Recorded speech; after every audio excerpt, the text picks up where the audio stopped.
warahmatullahi wabarakatuh. Salam sejahtera untuk kita semua. Yang saya hormati Bapak Rois selaku dosen Bahasa Indonesia dan teman-teman sekalian.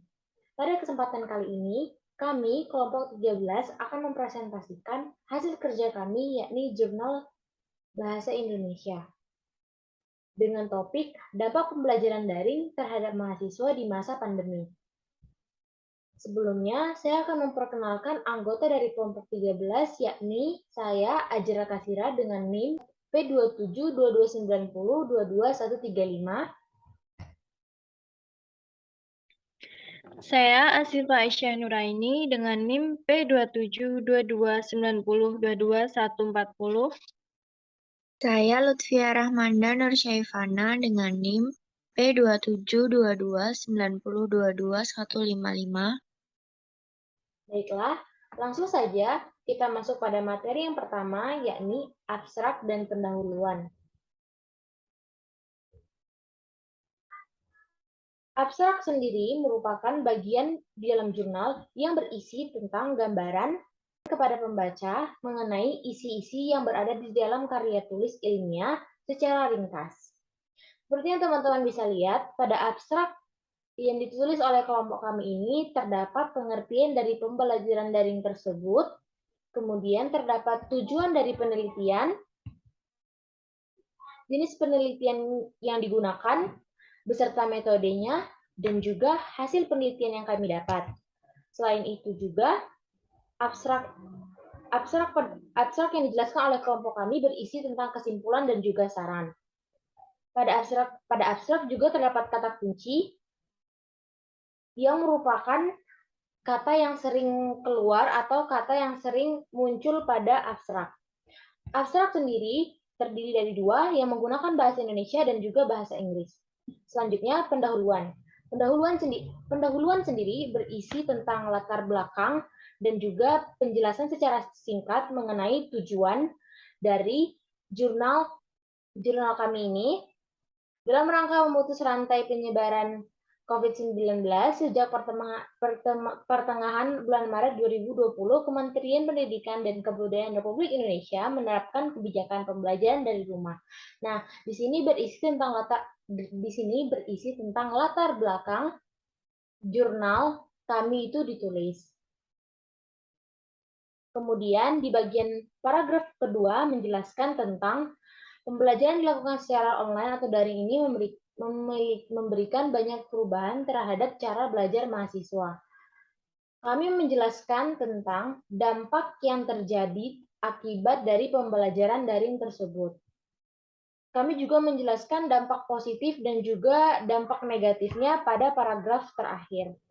Selanjutnya, materi selanjutnya yakni metode penelitian dan juga hasil penelitian yang akan dijelaskan oleh teman saya, Lutfia. Kepada Lutfia, dipersilahkan. Terima kasih kepada Ajra. Selanjutnya ada metode penelitian. Secara umum, metode penelitian diartikan sebagai cara ilmu di jurnal ini. Jenis penelitian yang digunakan adalah metode deskriptif kualitatif, di mana metode ini dilakukan dengan meneliti objek, suatu kondisi, sekelompok manusia, atau fenomena lainnya dengan kondisi alamiah atau real, tanpa situasi eksperimen. Tujuan penelitian ini adalah untuk mengetahui dampak dari pembelajaran daring pada masa pandemi COVID-19 bagi mahasiswa. Penjelasan dalam penelitian ini diambil dari referensi jurnal, artikel, dan argumentasi penulis yang berdasarkan pengalaman dan juga kejadian yang dialami oleh mahasiswa. Selanjutnya ada hasil penelitian. Hasil penelitian berisi deskripsi dan analisis data serta interpretasi secara lengkap. Pada jurnal ini, hasil penelitian kami melakukan analisis terhadap dampak pembelajaran daring bagi mahasiswa dengan berdasarkan referensi jurnal, pendapat ahli, dan argumentasi penulis yang berdasarkan pengalaman dan juga kejadian yang dialami oleh mahasiswa lainnya. Pada masa COVID, membuat adanya perubahan besar hampir seluruh aspek kehidupan termasuk pendidikan. Metode yang ditempuh pemerintah adalah dengan menggunakan pembelajaran secara daring atau online. Sehingga Menteri Pendidikan Nadiem Anwar Makarim mewajibkan lembaga pendidikan memberlakukan pembelajaran secara online. Pembelajaran daring atau yang disebut dengan e-learning merupakan bentuk pembelajaran jarak jauh melalui jaringan internet sebagai media dalam berdiskusi maupun memberikan materi dan tugas oleh guru. Berdasarkan pengamatan, banyak mahasiswa yang belum siap untuk melakukan pembelajaran daring sehingga mengalami banyak hambatan. Hal itu menimbulkan dampak negatif bagi mahasiswa. Adapun dampak negatif dari pembelajaran online yang mengharuskan mahasiswa melakukan pembelajaran secara jarak jauh berdampak pada kualitas dan minat belajar mahasiswa. Seperti mahasiswa sulit berkonsentrasi dalam belajar atau dalam pembelajaran online karena faktor lingkungan, yaitu suasana rumah yang mungkin kurang kondusif untuk mendukung kegiatan belajar. Atau malah mahasiswa merasa malas dan mengantuk saat mengikuti pembelajaran. Dampak lainnya juga berdampak pada kesehatan mata, karena sering menatap layar handphone atau laptop saat perkuliahan, ketika mengerjakan tugas menyebabkan mata minus dan badan kaku karena kurangnya aktivitas. Selanjutnya adalah kendala akses internet belum merata di setiap daerah di Indonesia. Beberapa daerah terkadang menyebabkan mahasiswa jadi terhambat mengumpulkan tugas yang kemudian berdampak terhadap nilai atau indeks prestasi yang mereka peroleh. Di sisi lain, pembelajaran daring yang dilakukan secara terus-menerus membuat mahasiswa menjadi terbiasa dengan sistem daring tersebut, sehingga hal tersebut mulai menimbulkan dampak positif bagi mahasiswa itu sendiri. Dampak positif dari pembelajaran daring ini adalah mahasiswa lebih mudah mendapatkan materi, mencari materi yang dibutuhkan, waktu pembelajaran jadi lebih efisien, tugas bisa dikerjakan di mana saja, bahkan mahasiswa juga bisa sembari melakukan bisnis online. Saya kembalikan kepada moderator. Baiklah, selanjutnya penjelasan materi ketiga, pembahasan yang akan dijelaskan oleh Asyifa. Kepada Asyifa dipersilahkan. Baik, terima kasih. Di sini saya akan menjelaskan pada bagian pembahasan, di mana pembahasan di sini berisikan uraian penjelasan dari hasil yang ditulis. Pembahasan di sini saya akan menjelaskan bagian pembelajaran daring, dampak positif, dan dampak negatif. Yang pertama, pembelajaran daring. Berdasarkan KBBI Kemendikbud Pusat, pembelajaran daring adalah aktivitas belajar yang terhubung jaringan internet, di mana aktivitas belajar, mengajar, mengumpulkan tugas, dan interaksi antara guru dengan murid dilaksanakan tanpa adanya tatap muka. Belajar yang dilakukan secara mandiri sangat diperlukan dalam pembelajaran daring, karena ketika proses pembelajaran, pelajar akan mencari, menemukan, sampai dengan menyimpulkan sendiri yang telah ia pelajari. Pembelajaran daring memanfaatkan teknologi sebagai media pembelajaran antara pengajar dengan mahasiswa yang dapat dilakukan dengan tidak bertatap muka secara langsung. Biasanya dilakukan menggunakan media komputer atau gadget yang berbasis pada jaringan internet. Adapun media yang dapat digunakan dalam perkuliahan daring yaitu dengan bentuk e-learning ataupun aplikasi untuk bertatap muka seperti Zoom, Google Meeting, dan lainnya. Adanya pandemi yang melanda menjadikan pembelajaran daring menjadi alternatif pembelajaran pada saat ini dengan memanfaatkan kecanggihan teknologi. Pembelajaran daring membawa dampak positif bagi sebagian besar pelajar.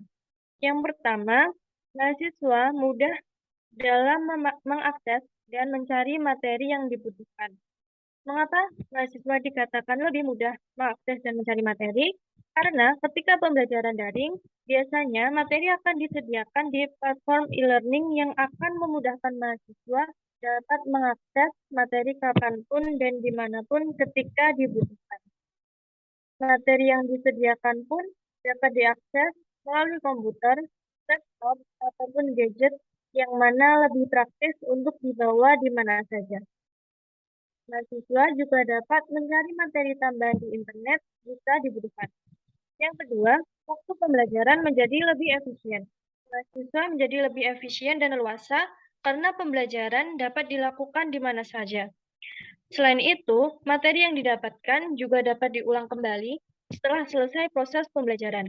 Hal tersebut juga dapat membuat mahasiswa untuk mengembangkan kemampuannya di luar waktu perkuliahan, seperti mengikuti webinar online, workshop, dan lain-lain. Yang ketiga, tugas dapat dikerjakan di mana saja. Waktu pengerjaan tugas menjadi lebih efisien dan dapat disesuaikan dengan kemampuan mahasiswa. Pengumpulan tugas juga menjadi lebih mudah dan tidak perlu mengeluarkan biaya yang lebih. Karena cukup bermodalkan internet dan device yang memadai, tugas dapat dikumpulkan dalam bentuk soft file. Yang keempat, mahasiswa dapat sembari berwirausaha. Pembelajaran yang dilaksanakan secara daring membuat waktu mahasiswa menjadi luang.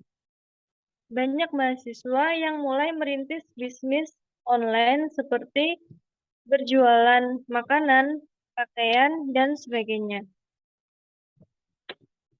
Ketika membicarakan dampak positif, pasti ada juga dampak negatifnya.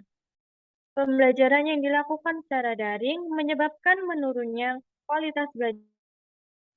Di balik dampak positifnya, pembelajaran secara daring menimbulkan dampak negatif, antara lain, yang pertama, mahasiswa sulit memahami materi.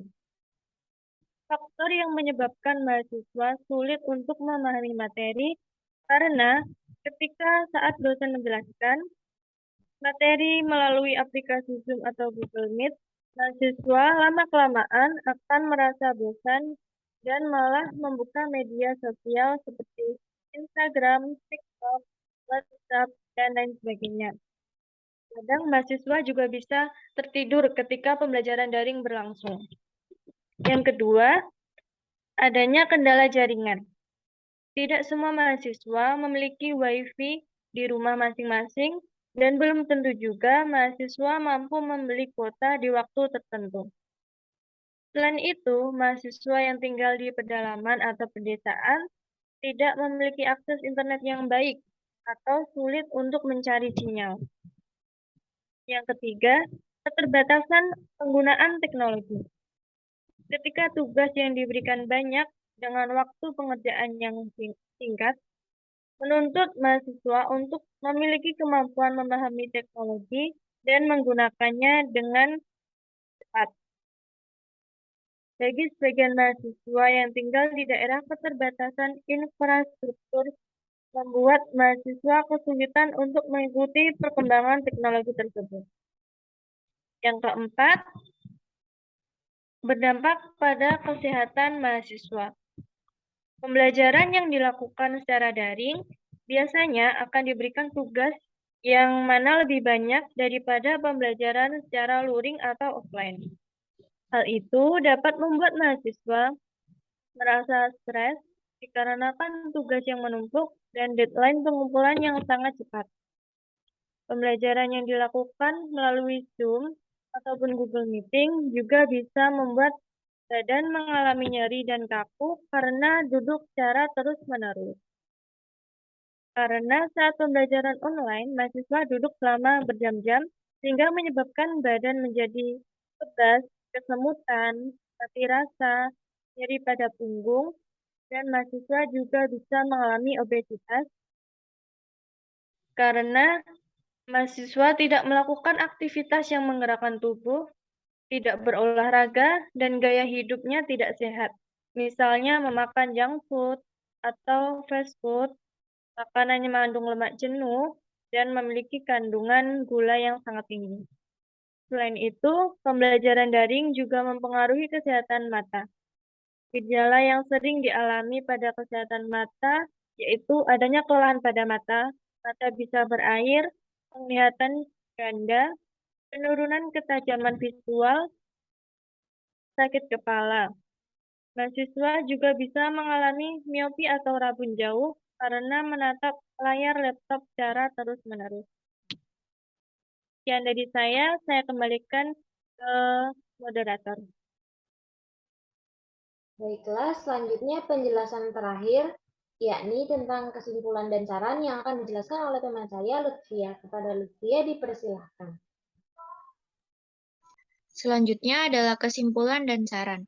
Berdasarkan hasil penelitian, dapat disimpulkan bahwa pembelajaran daring atau yang dikenal dengan e-learning yang dilakukan secara mendadak karena pandemi membuat banyak mahasiswa belum bisa mengikuti pembelajaran, sehingga hal tersebut menimbulkan dampak positif dan dampak negatif bagi mahasiswa. Dampak negatif yang timbul antara lain mahasiswa menjadi sulit berkonsentrasi, mahasiswa menjadi lebih malas dan mengantuk saat mengikuti pembelajaran, timbulnya gangguan pada kesehatan mata, terlambat mengumpulkan tugas karena terkendala sinyal, bahkan nilai menurun karena sulit memahami materi yang diberikan. Sisi lain, karena mahasiswa sudah mulai terbiasa dengan pembelajaran daring, mulai timbul dampak positifnya, yaitu mahasiswa mudah mendapatkan dan mencari materi yang dibutuhkan, waktu yang digunakan lebih efisien, tugas bisa dikerjakan di mana saja, bahkan mahasiswa bisa sembari melakukan bisnis online di rumah. Disarankan kepada mahasiswa yang melakukan pembelajaran daring untuk menjaga kesehatan baik fisik maupun mental. Jika kesulitan dalam memahami materi, mahasiswa disarankan untuk bertanya kepada dosen atau teman yang memahami materi tersebut. Disarankan juga kepada instansi pendidikan dan pemerintah agar dapat memberikan fasilitas untuk mendukung kegiatan belajar online. Fasilitas yang diberikan dapat berupa penguat sinyal atau sebuah tempat yang berkemungkinan mahasiswa untuk mendapatkan materi perkuliahannya. Sekian saran dan kesimpulan, saya kembalikan kepada Ajra. Baiklah, itu dia presentasi dari kelompok kami. Lebih dan kurangnya kami mohon maaf. Semoga apa yang kami sampaikan dapat bermanfaat bagi kita semua. Wassalamualaikum warahmatullahi wabarakatuh.